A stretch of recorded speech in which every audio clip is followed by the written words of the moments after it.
Boa tarde, meus amigos, boa tarde, minhas amigas. Nós estamos aqui na Sociedade de Estudos Espírito Francisco de Assis, hoje, dia Boa 8 tarde. de abril de 2024. Nesse horário, nós iniciamos o estudo dessa obra, Devação Invisível. Hoje nós vamos iniciar o último capítulo dessa obra, né? Acreditamos que devemos levar 3 aulas, e aí, assim que encerrarmos, nós vamos começar a estudar o livro Mecanismos da Mediunidade, de Ivone Pereira. Já mandei para vocês até o cartaz, a capinha do livro. Então, nesse momento, vamos elevar o nosso pensamento a Deus, a Jesus, nosso Pai Criador, agradecendo a oportunidade que o Senhor nos concede de estarmos aqui reunidos para estudarmos essas obras tão importantes que tanto têm nos ajudado na nossa caminhada. Que o Senhor nos ampare, o Senhor nos abençoe, mas também não vamos esquecer de pedir a Deus a sua bênção, a sua proteção, a sua misericórdia para todos aqueles nossos irmãos encarnados e desencarnados que estejam nesse momento passando por alguma dificuldade, algum problema de saúde e que estejam necessitados, Senhor, do teu amparo, do teu amor, da tua proteção. Que todos esses irmãos possam, nesse momento, receber a visita dos médicos da espiritualidade para verificar as suas necessidades e dar a eles o atendimento que eles tanto necessitam para recuperar a saúde, essa saúde que todos nós tanto desejamos ter. Então, que o Senhor abençoe, fortaleça e ampare a todos esses irmãos que estão, nesse momento, necessitando, Senhor, da tua ajuda. Graças a Deus. Então, vamos iniciar o estudo da obra da Devação Invisível de Ivone Pereira. Hoje, nós vamos iniciar aqui o livro, né? Vamos pegar o Livro dos Espíritos, que ela começa, Ivone, com o Livro dos Espíritos. E eu prefiro estudar na obra, né? Eu prefiro sempre estudar na obra. Ela vai trazer aqui algumas questões. Quem quiser acompanhar o estudo do Livro dos Espíritos no próprio livro da Ivone, tudo bem. Eu prefiro fazer sempre a leitura na obra de Kardec, né? Então, vamos primeiro iniciar. O capítulo Os Grandes Segredos do Além. Eu vou iniciar lendo a questão 459 de um livro dos Espíritos, que está na parte segunda, capítulo 9, da intervenção dos espíritos no mundo corporal. A questão 459 está no subtítulo: Influência oculta dos espíritos em nossos pensamentos e atos. Kardec pergunta assim, na questão 459, influem os espíritos em nossos pensamentos e em nossos atos? Os espíritos respondem, muito mais do que imaginais. Influem a tal ponto que, de ordinário, são eles que vos dirigem. Agora, eu vou pedir para Carmen. Carmen, lê para a gente a questão 464. 464. Como distinguirmos se um pensamento sugerido procede de um bom espírito ou de um espírito mau? Eles respondem: estudai o caso. Os bons espíritos só para o bem aconselham. Compete-vos discernir. Quer dizer, prestar bem atenção, analisar. Agora, eu vou pedir, José Marcos, você pode ler para a gente a 467? Tudo bem. Pode o homem eximir-se da influência dos espíritos que o procuram arrastar ao mal? Pode, visto que tais espíritos só se apegam aos que, pelos seus desejos, os chamam, ou aos que, pelos seus pensamentos, os atraem. Quer dizer, ninguém pode alegar que não teve condições de se libertar, né? Porque ele diz aqui, pode, visto que tais espíritos só se apegam aos que, pelos seus desejos, os chamam. Então, Vera, você pode ler para a gente a 468? Sim. Renunciam às suas tentativas os espíritos cuja influência a vontade do homem repele? Que querias que fizesse? Quando nada conseguem, abandonam o campo. Entretanto, ficam à espreita de um momento propício, como o gato que tocaia o rato. É o famoso vigiar e orai, né? Vigiar e orai. Eles podem ir embora, mas ficam à espreita para verificar se a gente não dá uma vaciladinha, porque aí eles voltam com mais força. Agora vamos voltar para o texto da Ivone. Desejávamos terminar este volume com uma tese que ventilasse algum assunto aviltrado pelas preocupações de estudiosos e companheiros de ideal. Conversando com alguns amigos, vários pontos de doutrina foram lembrados, interessantes e profundos. Aceitamos alguns e pretendíamos experimentá-los. Mas o influxo vibratório, revelador da presença do assistente espiritual, fazia-se ausente, não movimentando nosso lápis nem a mão que o segurava, e ainda menos o cérebro que invocava os poderes da luz. Das teses aventadas, uma nos parecera mais sedutora: procurar saber de nossos mentores espirituais a razão pela qual certos espíritos desencarnados se supõem ainda vivos, né? O porquê alguns espíritos ainda se imaginam vivos quando não estão mais. Então, essa era uma ideia, uma curiosidade, né? Qual o mecanismo que os leva a se considerarem homens carnais, quando, em verdade, muitas vezes, há séculos que estão separados da condição humana? Este, acrescentou um amigo, lembrando a tese, julga-se atirado ao fundo de um poço há 2 séculos. Quer dizer, nem sabe que morreu. Ele imagina, alguém me jogou aqui e eu não saí. Outro, há um século, que fez a passagem para o invisível, mas continua montando guarda aos próprios tesouros, desdobrando-se em transações para aumentar a fortuna, certo de que continua a ser humano, a ser homem. Acolá, quer dizer, mais outro, a se julgar ainda súdito de El-Rei Dom João III, de Portugal, ou seja, mantendo a mente retardada 4 séculos. Então, alguns espíritos estão aí há 1 século, 2 séculos, 3 séculos, acreditando ainda estar vivo e trabalhando, fazendo coisas que fazia quando estavam encarnados. Tipo, mente cristalizada, né? Continua aqui, Ivone. Por quê? Qual é o mecanismo de tal fenômeno? A hora costumeira dos trabalhos, fizemos a súplica, quer dizer, a prece, a fim de que o tema fosse explicado. Eles queriam que os espíritos explicassem para ela esse assunto, né? A contento. Todavia, o lápis se mantinha passível, sereno, o braço e o pensamento completamente destituídos de instruções e intuições. Quer dizer, não havia sinal dos espíritos. Os espíritos mandavam mensagem para ela sobre o assunto que ela queria discutir. Aí diz Ivone, não é nosso hábito insistir, né? Não é nosso hábito insistir em súplicas desse gênero, quando notamos que o além, quer dizer, que os espíritos silenciam. Insistir, pretender forçar o intercâmbio com o invisível, será indisciplina que os códigos doutrinários não recomendam. Olha só o que ela está dizendo aqui, ó. Insistir, pretender forçar o intercâmbio com o invisível, será indisciplina que os códigos doutrinários não recomendam.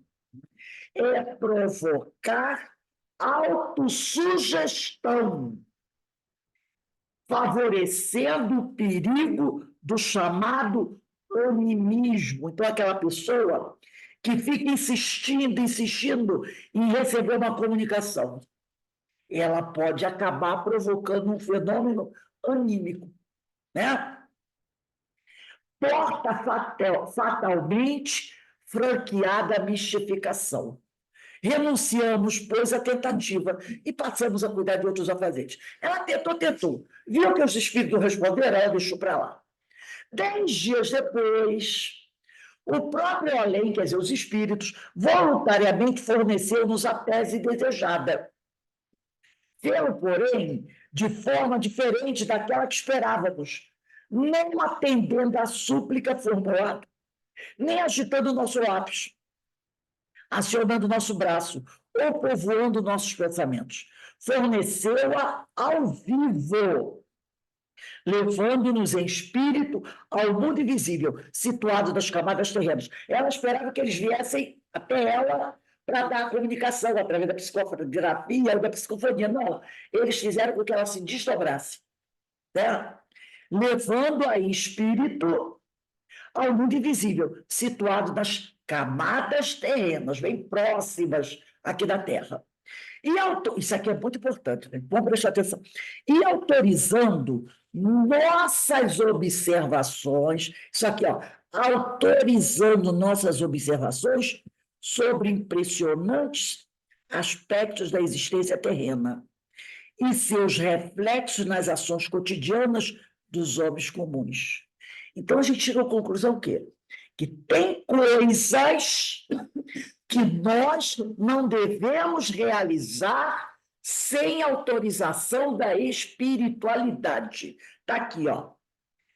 Eles levaram ela em espírito ao mundo invisível, situado nas camadas terrenas. E olha aqui, ela botou essa palavra, autorizando nossas observações.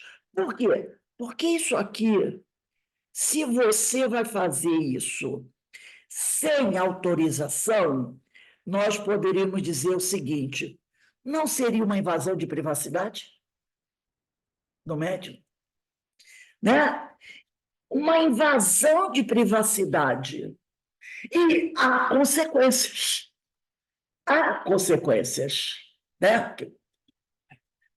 Há consequências. Então, ela precisava da autorização para que ela pudesse fazer as observações sobre impressionantes aspectos da existência extraterrena e seus reflexos nas ações cotidianas dos homens comuns, né? Ou na massa popular. Isso quer dizer que visitamos santos sórdidos da vida invisível. Da vida invisível, onde a ignomínia generalizada prolifera, subtraída à vista das criaturas humanas pelo segredo da morte. Então, tem muita coisa que acontece no astral, né, que nós nem desconfiamos. Que nós nem desconfiamos. Aí ela disse que subtraída à vista das criaturas pelo segredo da morte. E o resultado dessa estranha reportagem que passamos para essas páginas toma o lugar do tema que buscávamos. Então, eles preferiram dar a ela esse tema, que depois, de certa forma, ela vai chegar onde ela queria. Dissemos em páginas anteriores que a entidade Adolfo Bezerra de Menezes é quem mais frequentemente nos faculta, nos permite, né, visitas a locais em que a miséria moral e espiritual se acentua. Sua grande bondade de coração que o leva a partir em busca dos infelizes e transviados do bem, a fim de socorrê-los. O desejo nunca desmentido que ele tem de ajudar o próximo, certamente, deveres imperiosos assumidos com a espiritualidade. Constantemente o impelem aos locais em que a maldade e o vício, o atraso e a delinquência cavam rastros calamitosos, cujas consequências serão, talvez, séculos de lágrimas para aqueles que se abandonam às suas sugestões.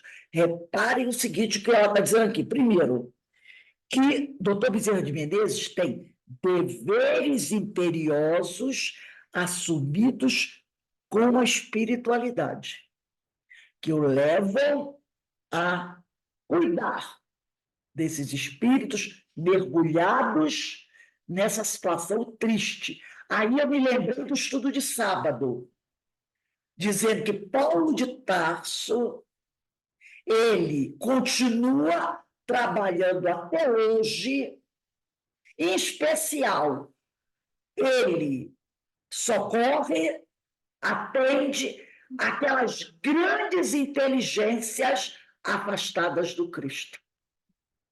Essa é a tarefa dele. Aí, entre essas grandes inteligências afastadas do Cristo, um dos primeiros que ele atendeu, senador Publio Lentulus, Emmanuel, outro, Agostinho, e outros até hoje. Então, ele, Paulo de Tarso, trabalha até hoje. E o trabalho dele é esse, é buscar essas grandes inteligências, espíritos encarnados e desencarnados, grandes inteligências afastados do Cristo. Para quê? Para tocar esses espíritos e tentar trazê-los para a seara do Cristo. Por quê? Lembrando de... Até o exemplo dele. Como Saulo era uma grande inteligência, mas afastado do Cristo. Senador Publio Lentulus, grande inteligência, afastado do Cristo. Agostinho, grande inteligência, afastado do Cristo. E muitos outros, aí do sábado, até lembramos de algumas personalidades, né, que existiram aí ao longo da história da humanidade, desde Jesus até hoje, grandes inteligências. Falamos de Napoleão Bonaparte, de outros, né? Mas na recente história do mundo, grandes inteligências, ninguém duvida, grandes potências, afastadas do Cristo. Esse é o trabalho dele. Se aproximar dessas grandes inteligências, sejam encarnadas ou em alguma zona vibratória muito difícil, e tentar resgatá-los para o Cristo. Né? Se essa mente, com essa inteligência tremenda, faz esse trabalho no mal, imagine se essa grande mente, o dia que essa grande mente estiver a serviço do Cristo. Porque a inteligência do sujeito, ele não perde. Os conhecimentos que ele tem, ele não perde, são aquisições dele. São aquisições dele. Né? O cara tem um grande conhecimento, pode ser um grande filósofo, pode ser um grande estrategista, pode ser ter sido um grande guerreiro. O cara é por exemplo, um Alexandre o Grande, de grande inteligência. Né? Um Alarico, não era? Olha o nosso Jesus Gonçalves, uma grande inteligência. Né? Homens, um César, um grande César, imperador romano, e ao longo da nossa história da Idade Média, eu ia falar que é Jesus Gonçalves, eminência, quem não lembra? Jesus Gonçalves, Alarico e Cardeal Richelieu. Alguém duvida que era uma grande inteligência? Na verdade, era ele que governava a França, né? Era a tal da eminência parda, grande inteligência. Agora, a serviço do Cristo. Século XIX, século XX, meados do século XX, anos 40, não tivemos grandes inteligências levando à morte, né, promovendo o Holocausto. Tivemos. Ninguém vai dizer que aqueles homens não eram inteligentes. O que não faltava era inteligência ali, mas mentes voltadas para o mal. Agora, imagina quando essas mentes forem evangelizadas e usarem essa capacidade que é deles para o bem. É isso que Paulo faz. Ele busca essas grandes inteligências afastadas do Cristo para trazê-las para o Cristo. Olha que trabalho extraordinário de Paulo de Tarso. Esse é o trabalho atual dele. Desde que ele desencarnou, esse é o grande trabalho dele. Assim foi com o senador Publio Lentulus, naquele livro Amor e Sabedoria de Emmanuel, que até mostrei para vocês, de Clóvis Tavares, conta o encontro de Paulo com o senador Publio Lentulus. Na Via Ápia, eles se encontraram. Rapidamente, mas se encontraram.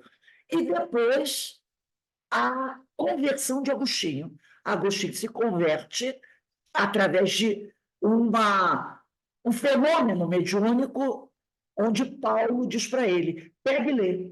Pegue e lê, fenômeno de voz direta. E quando ele lê a passagem do Evangelho, que era de uma carta, do trecho da carta de Paulo, ele toma aquele choque, que ele sabe, essa mensagem foi para mim.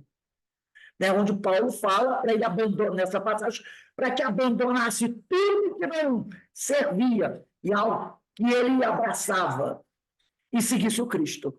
E ele sente, ali foi o momento da conversão dele. Tá, se eu não me engano, é no oitavo livro de Confissões. Então, Paulo trabalha assim, né? Então, ela diz aqui,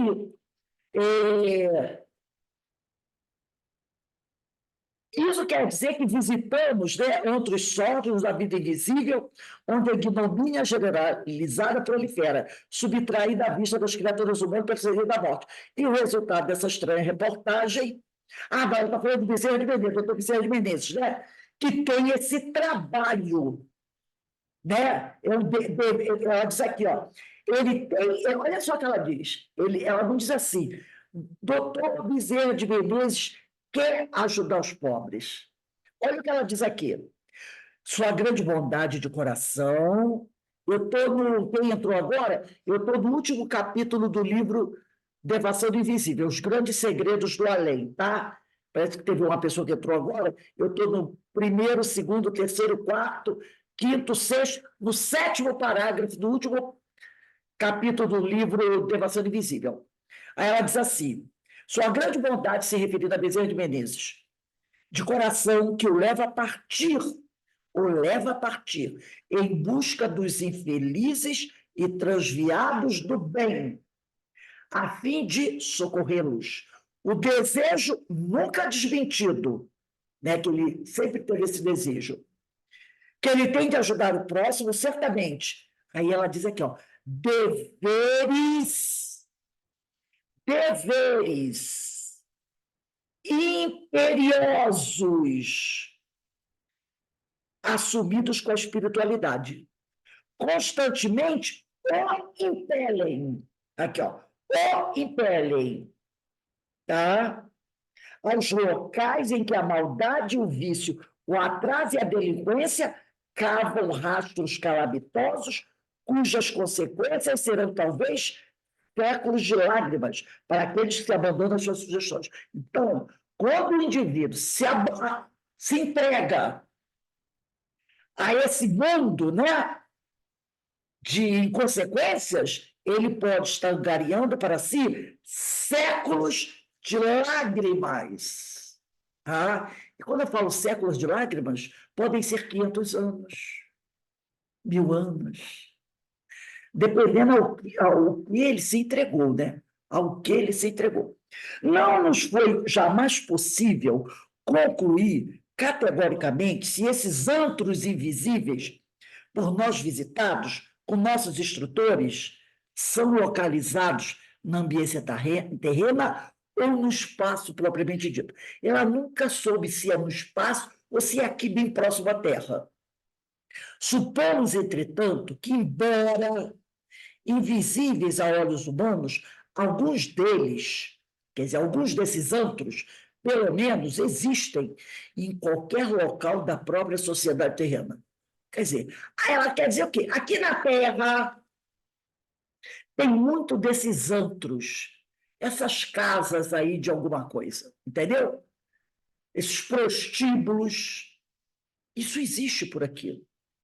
Locais onde as pessoas vão para usar drogas, né, para a prática da pedofilia, a gente sabe disso. A internet está cheia disso. Web que chamam de web, né? Eu esqueço o nome disso. Deep web, né? Que é uma internet subterrânea, né? Obscura. Existem locais físicos também, os castelinhos, umas casas, né? A gente sabe que existe onde essas coisas acontecem. Então, ela diz: supomos, entretanto, que, embora invisíveis a olhos humanos, alguns deles, pelo menos existe em qualquer lugar da própria sociedade terrena, onde quer que se aglomerem os desencarnados que os formam com os próprios atos e criações mentais. Olha as formas de pensamentos.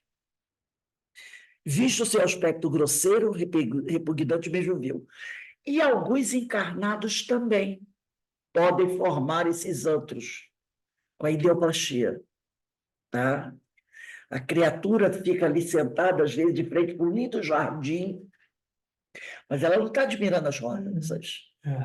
Ela está formando, pensando naquilo e formando, através da ideoplastia, esses antros. Esses antros. Então, é o que ela diz aqui, né? Que alguns desses lugares, pelo menos, existem em qualquer local da própria sociedade terrena, onde quer que se aglomerem os desencarnados, porque normalmente você estabelece a sintonia. Se você frequenta esses antros, é claro que nesses antros também tem espíritos que gostam daquilo que você gosta. E você se associa, tá? Por exemplo, pessoas que gostam de assistir, naquela época era fita VHS, hoje é DVD, eles dizem de filmes adultos, chamam filmes adultos, né? Então tem muita gente. Antigamente o pessoal ia para essas, como é que chamava mesmo? Locadora, que toda locadora tinha um setor lá, né? De filmes adultos. Então pessoas iam lá, pegavam 2, 3 filmes daquele VHS e levavam para sua casa.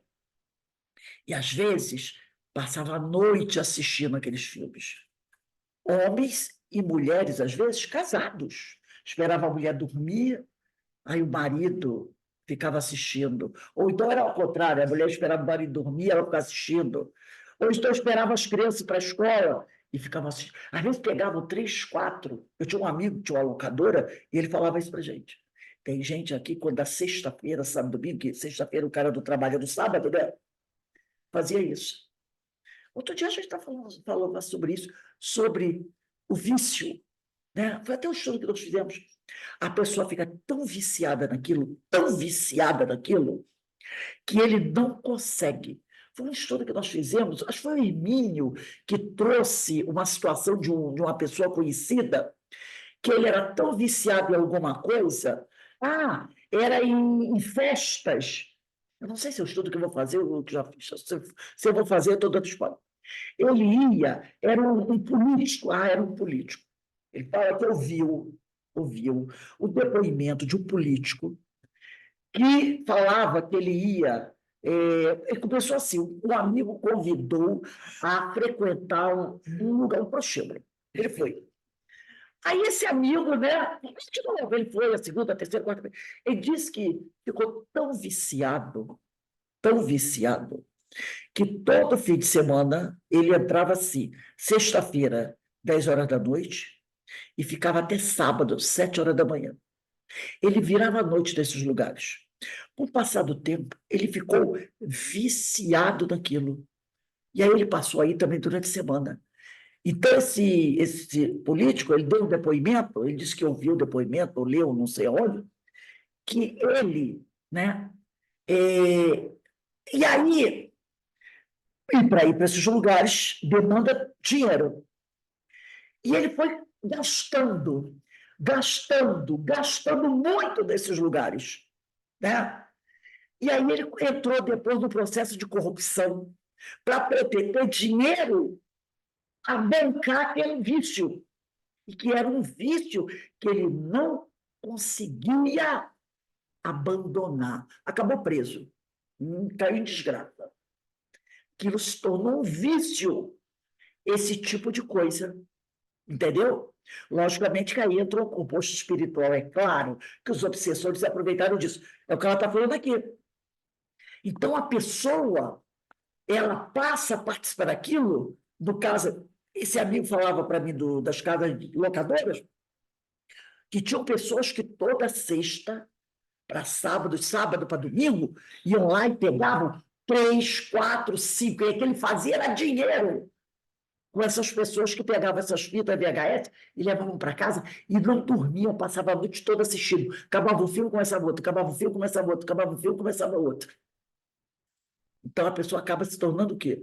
Prisioneira daquele tipo de coisa. E com isso, é claro, o que acontece? Ele acaba o quê?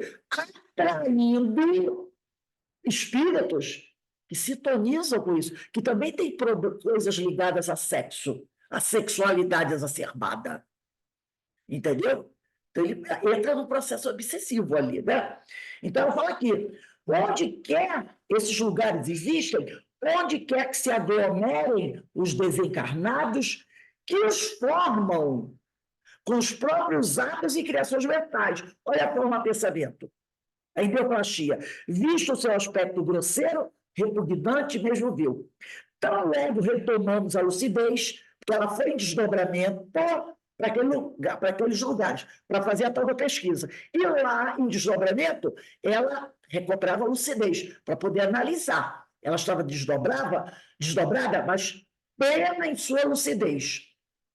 Então, logo retomamos a lucidez, que nos é própria durante os transes mediúnicas. Então, ela coloca aqui, que essa é uma característica dela, quando está em desdobramento.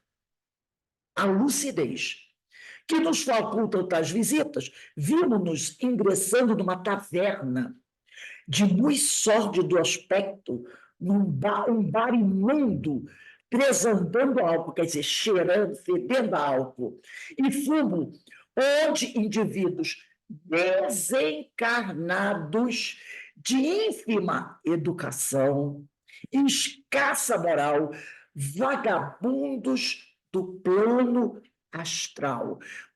Os termos que Rony usa são muito fortes, né? Os quais, às vezes, podem ter sido personagens altamente colocadas na sociedade terrena, mas cujos vícios e paixões os afinaram com as baixas camadas da sociedade do mundo invisível. O caso que o Hermínio trouxe. Esse homem, que, se eu não me engano, era um político, que o Hermínio fala, pode, no plano espiritual depois desencarnado, continuar, devido à afinidade que se estabeleceu com desencarnados iguais a ele, nessa prática, e se tornar um desses vagabundos do plano astral, apesar de aqui na Terra ter sido um doutor, um político de renome, entendeu? É a tal da queda. O conhecimento que ele tinha, perdeu? Não. Se for um grande advogado, continuará tendo conhecimentos do direito. Se for um médico, continuará tendo grande conhecimento. Se for um filósofo, continuará tendo conhecimento que ele adquiriu. Mas na questão moral, caiu moralmente. Quer dizer que ébrios e desordeiros se aglomeravam para conversações do mais ignóbil teor. Acompanhava-nos um guardião. É a segunda vez que ela fala que ela está acompanhada. Na primeira foi quando começou esse parágrafo. Ela diz assim, ó, se esses outros invisíveis por nós visitados, com nossos instrutores. Com nossos instrutores. Agora ela diz novamente, né? Acompanhava-nos um guardião, mostrando que ela nunca estava sozinha. Um guardião da espiritualidade, visto que se em vigília não será lícito ao médium penetrar ambientes dessa espécie. Novamente ela está falando, é preciso autorização. Ela falou isso no início do texto, agora ela novamente, tá? Visto que se em vigília não será lícito ao médium penetrar ambientes dessa espécie, a não ser visitando a serviço de legítima caridade, menos admissível será que ele o faça em espírito. Então, olha o que ela disse aqui. Voltamos aqui, primícias do reino. Você pode descer, mas com um propósito, um bom propósito. Percebeu? Ela fala aqui que não é bom, não é lícito um médium penetrar nesses ambientes. Um médium não deve penetrar nesses ambientes, tá? Não deve. A não ser visando a serviço de legítima caridade. É o que a gente está estudando lá no capítulo Excelso Canto, de Amélia Rodrigues, né, do livro Primícia do Reino. Descer pode, quando você tem um propósito edificante. Aí você pode descer, né? Para a prática da caridade. Agora, descer só para ver como é que é o fundo, estou curiosa, é perigoso. É muito perigoso descer assim. Então, ela está dizendo aqui, né? Então, penetrar nesses ambientes, a não ser visando a serviço de legítima caridade. Menos admissível será que o médium faça isso no desdobramento, durante o sono natural ou transe, a não ser num trabalho onde ele estará acompanhado pelos tutores espirituais. Eu vou botar um negocinho aqui que eu não tinha colocado antes. Descer com um bom propósito. Eu me lembrei agora do estudo que a gente faz da Amélia Rodrigues. Quinta-feira, às 5h30 da tarde. Né? Fazendo propaganda do nosso estudo, que é maravilhoso, né? Aí ele diz aqui, igualmente, estou descendo com o tutor, mas igualmente para fins caritativos ou de aprendizagem, que é o que ela está fazendo. Só assim. Para fins caritativos ou instrutivos, né?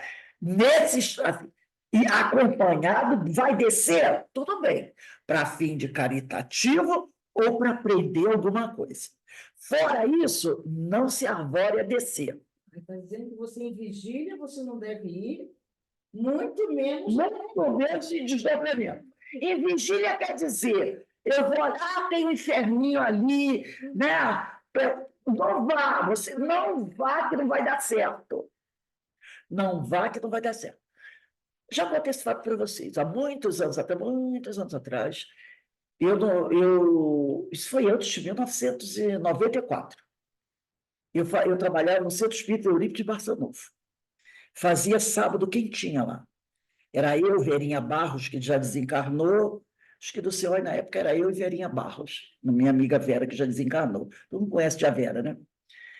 E eu saí lá do centro, depois de preparar a quentinha, e mais um grupo preparávamos a quentinha, e outro grupo levava. Isso deve ter sido mais ou menos em 1992, por aí, que o senhor foi inaugurado em 94, 92, por aí. Aí eu vim para casa. Umas 5 horas, terminei de fazer a quentinha, né? Vim para casa. Quando eu cheguei em casa, resolvi passar na padaria. Quando eu entrei na padaria, eu disse, vou comprar aqui um pão, né? Para levar para casa. E o dono da padaria era muito meu amigo. Toda vez que eu chegava lá, ele fazia uma festa, né? Aí eu cheguei, ele brincou comigo. Lá no canto tinha um rapaz, totalmente alcoolizado. Ele chegou perto de mim, olhou para mim e ficou todo tremendo.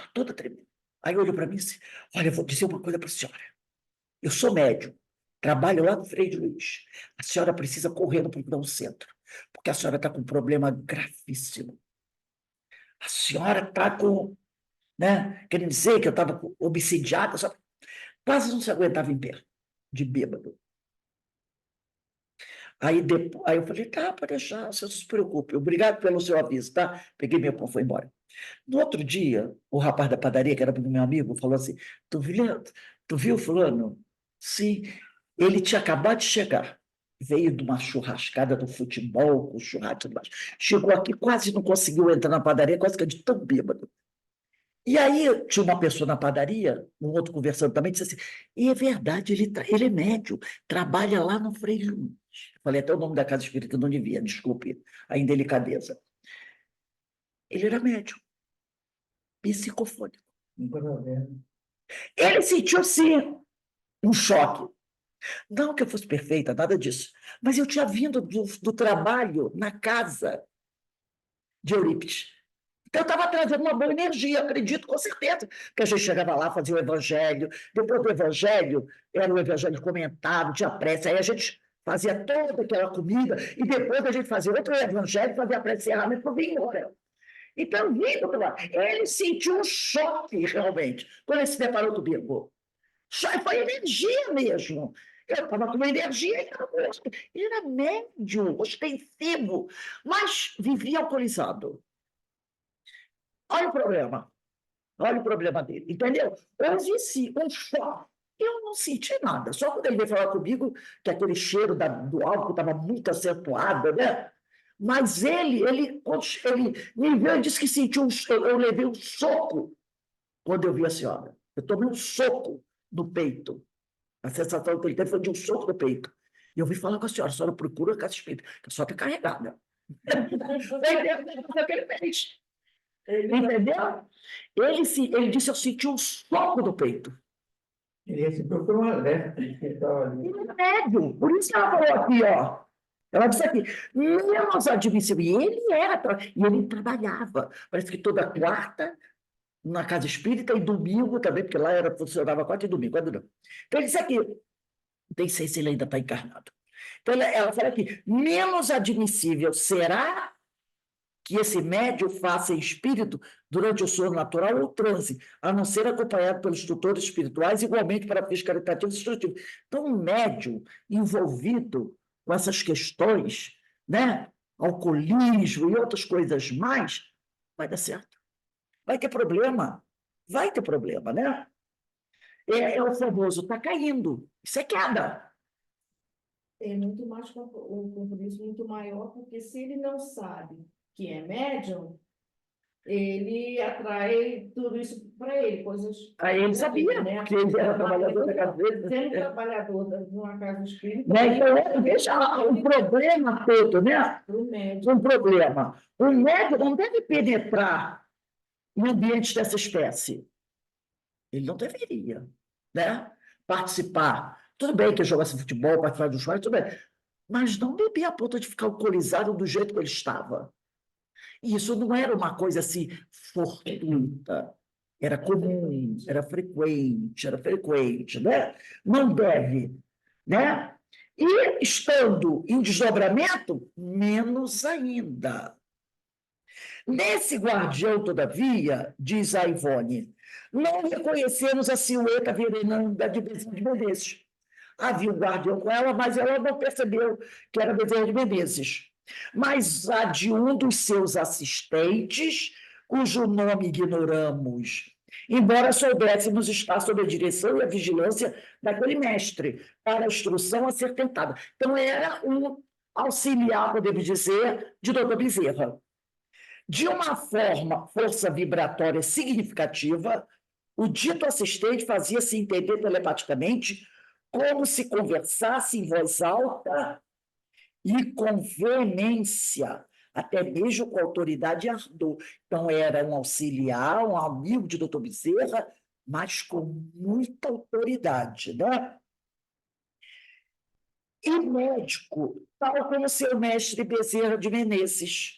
Ao vê-lo, sentimos de imediato que fora grande cirurgião, quando habitante da Terra. Ele revelou-nos nessa data desempenhar tarefas psíquicas à cabeceira de pessoas operadas e de acidentados em vários hospitais do Rio de Janeiro, com ação igualmente junto aos cirurgiões e enfermeiros militantes daquelas instituições. Então, esse amigo, né, do doutor Bezerra, que estava acompanhando Ivone do Amaral Pereira, era alguém de grande autoridade e ardor, desempenhava tarefas psíquicas à cabeceira de pessoas operadas e de acidentados em vários hospitais do Rio de Janeiro, com ação igualmente junto aos cirurgiões e enfermeiros militantes daquelas instituições. Vamos parar aqui, né? Então, Ivone, no livro, aqui nesse último capítulo do livro Devassando Invisível, ela vai falar sobre as andanças delas, né, nesses antros de muita dor e sofrimento, para estudo. Ela vai, como diz outro, se você vai descer, que desça com um objetivo construtivo, ou caritativo, ou para estudo. E é o que ela está fazendo, para estudo, né? Então, gente, semana que vem, dia 15, né? 15, Coloca a data aí, nós vamos começar aqui nesse capítulo, nesse parágrafo. É notável que penetrando 15/4/24. Estamos caminhando para o final do estudo do livro, né? Depois vamos começar no mecanismo da mediunidade. Acredito que daqui a umas 2 semanas. Bem, meus irmãos, quando for 18h40, nós teremos aqui a nossa companheira Eni Sattler, que vai estudar conosco, né? Vem fazer a nossa palestra. O tema é Tormentos Evitáveis. Esse tema está no livro Diretrizes para o Êxito, de psicografia de Divaldo Pereira Franco, pelo Espírito de Joana de Anjos. É o capítulo 16. Capítulo maravilhoso. Quem tiver o livro, quem quiser, eu mando, eu tenho o PDF, né? Achei o PDF dele. É o capítulo 16, Tormentos Evitáveis. Então, só nos resta agora agradecer a Deus, agradecer a Jesus, essa oportunidade maravilhosa que Ele nos concede, estarmos reunidos aqui, estudando essas obras maravilhosas que só existem para nos ajudar, né? Para que nós possamos, né, crescer, aprender, compreender melhor essas questões do espírito tão importantes para o nosso processo evolutivo, né? Para o nosso crescimento. Então, obrigado, Senhor, obrigado, Jesus, obrigado, Francisco Assis, os amigos espirituais, por essa grande oportunidade que cada um de nós está tendo nesta reencarnação de crescer, de progredir. Que o Senhor abençoe todos nós. Vamos dar uma paradinha aqui, tá? Daqui a pouco a gente retorna, que a nossa amiga Enil deve estar chegando aí. Vamos beber uma aguinha, daqui a pouco a gente está de volta, tá bom? Não vão embora não, hein? Tem a nossa palestra aí, tá bom? Um beijo aí no coração de todos. Daqui a pouco a gente volta. É só ficar aí esperando.